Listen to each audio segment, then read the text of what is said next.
a moment, I would like you all to take a quick glance at this photograph here on the ground. This photograph bears very great significance, not only to where we are now standing, but also to this building that now lies before you. I would like you to take a close look at this. Take a look at these people's faces, at their expression, see how their arms are locked. Once you have looked at this, meet me over in the corner of this building. I'll tell you exactly what this is, why it is here today, and a little bit more about the structure in front of you. Just quickly look at that.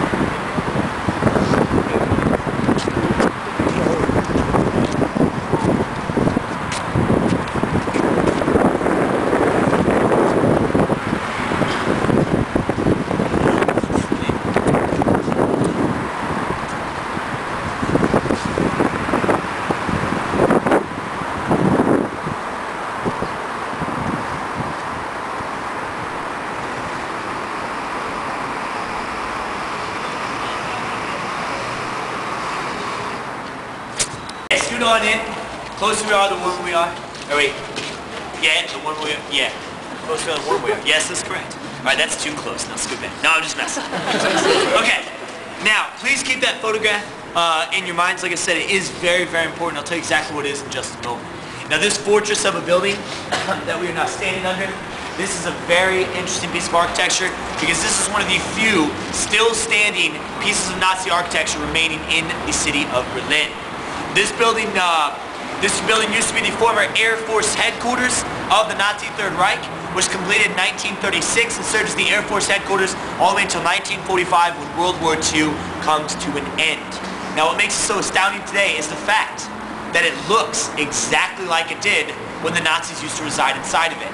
Turns out this building was not touched during World War II. Okay, one bomb hit the outside of the building in the back, did a little bit of exterior damage, but nothing too severe. Now the reason that is so strange is this is a very large structure. During World War II, 90% of Berlin was completely wiped out. If that is the case, then why did the Allies not blow this building up? Now we believe that one, technology wasn't so good at the time. They used this as a landmark. With it being so large, you can see this easily from the sky and you know exactly where your targets are at in relation to this structure. Two, towards the end of the war, the Allies got together and said, hey guys, after the war we're going to occupy the city of Berlin. You destroy every single building. We got to rebuild it, takes a lot of time, takes a lot of money, and that's a pretty nice building. I mean, there's over 2,000 office rooms inside of this structure. So the Allies told them, guys, do not blow this building up, and somehow they did not. Therefore, when the war comes to an end, Berlin is divided. This building still stands. This building falls into the hands of the East Germans, in the hands of the Soviet Union. East Germans say, hey, we like that building. I think we're going to move in. When they move in, they change the name and function of the structure. It is no longer the Air Force headquarters because, frankly, they got no Air Force. So they turn this into the heart of their government. This becomes the heart of the becomes the seat of power in the East German nation. Under the East Germans, this building takes on a new form. It becomes the Ministry of Ministries. Now, I don't know what the hell that actually means. Personally, that sounds like something out of Harry Potter, if you ask me. Now, this was the Ministry of Ministries, the heart of the East German government. East German ruler had his office in this building after the war, all the way up until 1989, 1990. Wall comes down, and then East Germany collapses. Now, this building, aside from being the Ministry of Ministries, takes on a very frightening form in 1953. In 1953, in March of that year, Joseph Stalin, the Soviet Union, he happens to pass away. When Stalin passes away, the 9 satellite nations of Mother Russia, the 9 Eastern Bloc countries decide, hey, with Stalin out of the way, why don't we reform? Why don't we change a little bit? We'll stay communist nations, but why don't we change communism a little bit, alter it, and make it easier on the people? Because the way things were running under Joseph Stalin was making life very, very frightening and very, very difficult.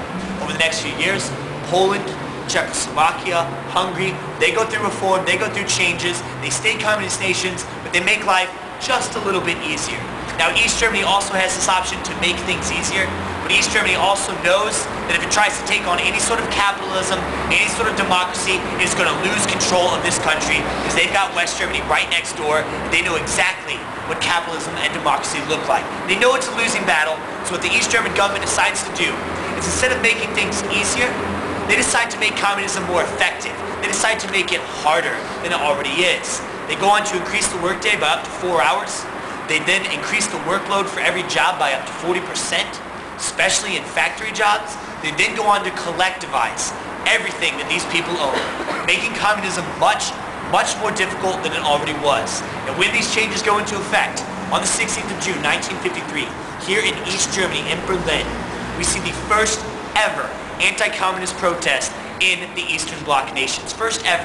And on the 16th of June, 1953, what you would have seen on this plot of land and in these streets was thousands of East German protesters, workers who had stopped what they were doing, came to this building in protest. Protesting for an end to communism, protesting for reform, and protesting for the resignation of Walter Ulbricht, who was the East German ruler at this time in history. Now Walter Ulbricht, as this protest is going on, he is inside of this building, he looks out the windows and he knows he's got a problem. So what he decides to do is make a very important phone call to Mother Russia. To say, Mother Russia, we got a problem in East Berlin, you think you can help us out a little bit. Mother Russia says, don't worry about it, consider it done. Next day, 17th of June, 1953, once again, thousands upon thousands of East German civilians have gathered here in protest, men and women, gathering here trying to gain their country back. Now 17th of June is going to be much different than the day before, because on the 17th of June 1953, these East German protesters were surrounded by Soviet tanks and Soviet soldiers and Stasi members who've all been given orders to use deadly force on these people if necessary. At some point on that day, those tanks and those soldiers found it necessary to use deadly force. They began to open fire into that crowd. Tanks opening live rounds into that crowd, soldiers opening fire with automatic weapons, Stasi grabbing people out of the crowd, taking them away, never to be seen again. After all the smoke is cleared, over 250 people lie dead here in the streets of Berlin. Innocent people lost their lives in that day. 250 of them, and 2,000 others have been taken away by the Stasi, never to be seen again. Sent to prison, sent to gulags back in the actual Soviet Union. No clue what happened to them. Now this being the first ever anti-communist protest, and that being the way that not only will East Germany respond, but that being the way that the Soviet Union will respond, means that these people in the Eastern Bloc nations, they will be so frightened, so afraid of the consequences of standing up to their government, that there will not be another anti-communist protest in the East German nation until 1989, when the Berlin Wall comes down. For years and years, these people were forced to live in fear, forced to live under a communist regime that they never even wanted in the first place. All because of this incident here in East Berlin, the 17th of June, 1953. That photo that I showed you out there, that was taken on that very day. That is why I said, look at those people's faces, look at their expressions, see how badly they want change. Those people came out on that day trying to gain their country back, and on that very same day, they had their lives taken from them. That photograph was not added until the year 2000. It is meant to stand as a sharp contrast to this. This is a social realist type mural from 1952. This mural is meant to show the greatness of communism.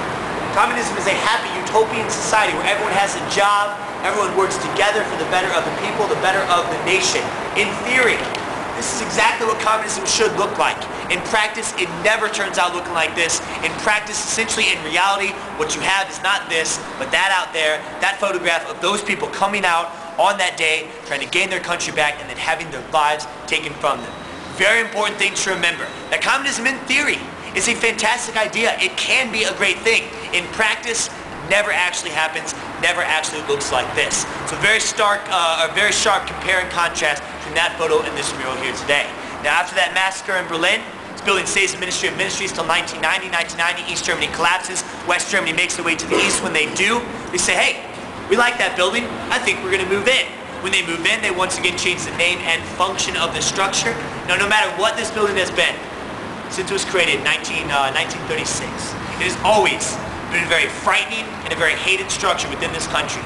Starts out Air Force headquarters of the Nazi Third Reich. That's pretty damn frightening. Then, under East Germany, becomes the Ministry of Ministries, the heart of their government. Definitely frightening and definitely hated. But today, if you can believe it, this building is in its most hated and terrifying form yet. And the reason I say this is this building today, it's known as the Ministry of Finance, where Germans file their taxes. So if you didn't hate it before, you definitely hate it today because you pay taxes inside of it. Now we're going to get away from the tax building. We're going to go that way, make a right, go around the length of the structure, see how large it is. Next thing we're going to see is the Berlin Wall, then Checkpoint Charlie, and then we're going to go on break. So we keep on